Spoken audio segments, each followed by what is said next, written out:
Good afternoon, everybody. How is all my wonderful subscribers and viewers out there doing today? I hope everybody is having a wonderful day. It's Nikki D, and welcome back to the Nikki D channel. Today, we're going to be doing WWE Hot Takes, episode 30, where I, Nikki D, give you my hot takes of WWE this week. We got 2 for Raw, 2 for NXT, and 2 for Friday Night SmackDown.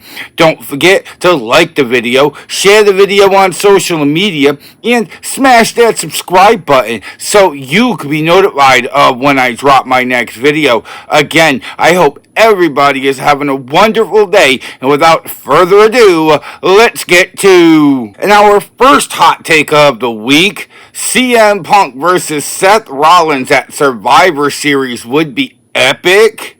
Well, CM Punk did just come out of a grueling Hell in a Cell match with Drew McIntyre this past Saturday, but at the same token, he was able to show up on Monday Night Raw with a big thank you before he was interrupted by Seth Rollins, who had a face-to-face stare-off, and honestly, I think it would be perfect. It would give CM Punk a good 3 or 4 weeks to recover from that Hell in a Cell match before he takes on Seth Rollins at Survivor Series.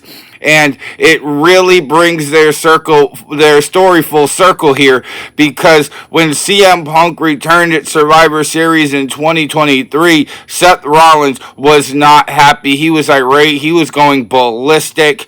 And we thought we was going to get CM Punk and Seth Rollins before Drew McIntyre stuck in and created a rivalry of the year with the Second Street Saint. And CM Punk does have a lot of unfinished business with Seth Rollins in this situation, and I absolutely love it. So, at the end of the day, yes, CM Punk versus Seth Rollins at Survivor Series would be epic. And our second hot take of the week, Braun Breaker should win back the Intercontinental Championship. Well, this past Monday, we had Jey Uso versus Xavier Woods for the Intercontinental title, which Jey Uso retained, and then Braun Breaker came out, speared Jey Uso, speared Kofi Kingston, went outside the ring and did an around the ring spear to Xavier Woods before getting back in the ring and spearing Jey Uso again, and then holding the Intercontinental Championship over his head.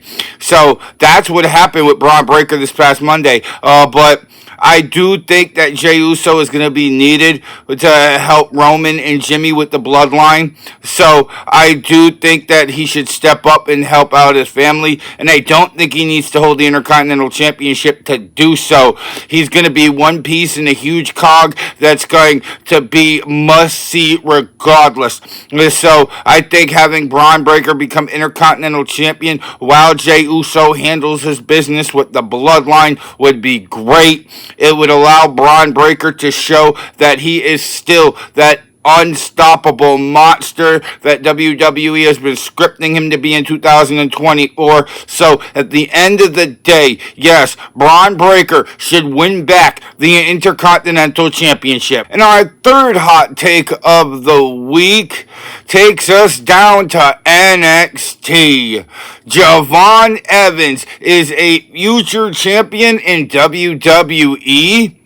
Well, Javon Evans this past Tuesday went one-on-one with Randy Orton, and he really showed that he can hang. Randy Orton was getting ready to put him away, and Javon Evans with that super kick out of nowhere really left Randy Orton dazed. Javon Evans so fast, so agile, and he really gave Randy Orton a pretty good fight on NXT. We all knew Randy Orton was going to win that match, but to still be able to showcase Javon Evans the way they did in that match was epic. Randy Orton did win by a devastating RKO, but at the same token, Javon Evans has the package to be able to compete on the main roster if he continues to grind in NXT, get some titles, have some reigns, and then go to WWE.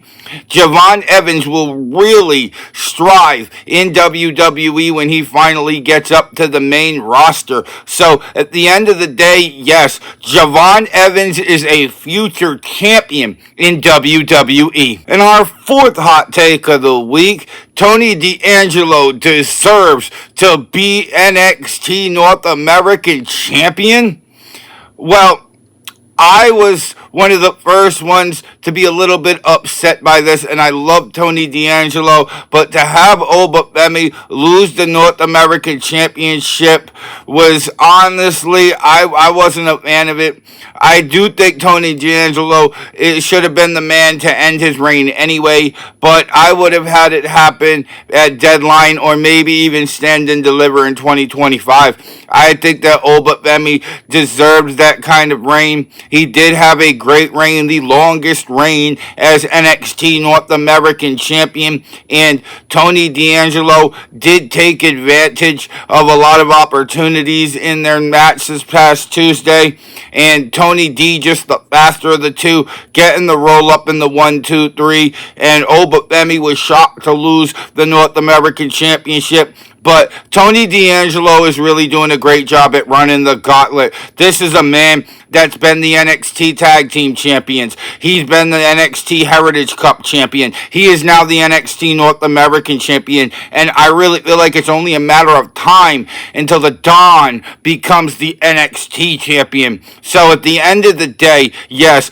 Tony D'Angelo deserves to be the new NXT North American Champion. And our fifth hot take of the week will take us over to Friday Night SmackDown. The Women's Tag Team Championship was really bad. Well, last night on SmackDown, we had Bianca Belair and Jade Cargill defend the Women's Tag Team Championships against Lash Legend and Jakara Jackson, and honestly, this didn't go more than 2 minutes, and Bianca Belair and Jade Cargill just got their butts kicked for about 90 seconds of that 2 minutes. This match was also interrupted by Chelsea Green and Piper Niven, and Bianca and Jade just quickly defended and successfully. And honestly, I believe that these women deserve to get a lot more time, and I don't think it should have ended via interference. So a lot of that is the main reason why it was really bad. I was not entertained in this match because I really didn't get a chance to get invested in this match. It just happened so fast that these women, like I said, they really deserve more time, and I would have made this at least a 10-15 minute back and forth affair that would have probably gotten interrupted by the commercial break, but that didn't happen. But so at the end of the day, yeah, the Women's Tag Team Championship was really bad. And our final hot take of the week, Kevin Owens is finally the heel we all need.